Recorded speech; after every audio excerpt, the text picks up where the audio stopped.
Je voudrais comparer le rapport entre Israël et ce qu'on appelle la Palestine, qui est normalement la Cisjordanie et Gaza, et le rapport qu'il y avait à la mort de Salomon entre le royaume de Judée et ce qui allait devenir le royaume d'Israël. En réalité, quand on regarde les textes, on voit bien qu'il s'agit d'une question de décolonisation et de dévassalisation.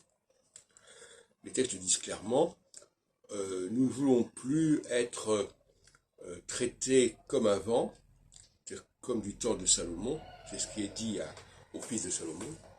Nous voulons que ce soit repensé, et ça veut bien dire ce que ça veut dire.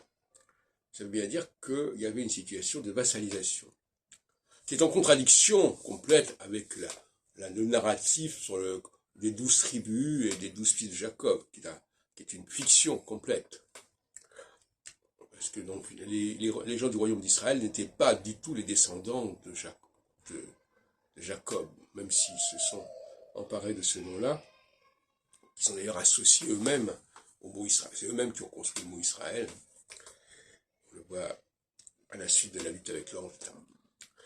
Donc on voit que les choses reviennent et que se reconstitue une sorte de clivage entre le royaume d'Israël et le royaume de Judée, sous la forme du clivage entre Israël et les Palestiniens, l'autorité palestinienne, etc.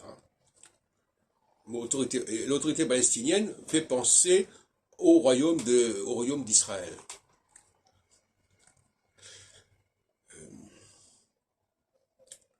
Et d'une certaine manière,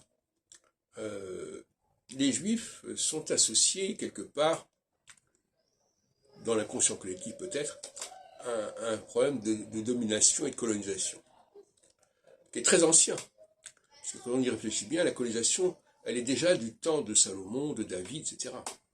Elle date de l'arrivée, enfin, bon, je ne sais pas exactement ce qu'il en est, en tout cas, elle date de plusieurs millénaires, et il n'y a rien d'étonnant à ce que les populations qui sont opprimées, qui sont colonisées, développent une certaine forme d'antisémitisme, qui a ses racines extrêmement profondes, extrêmement anciennes.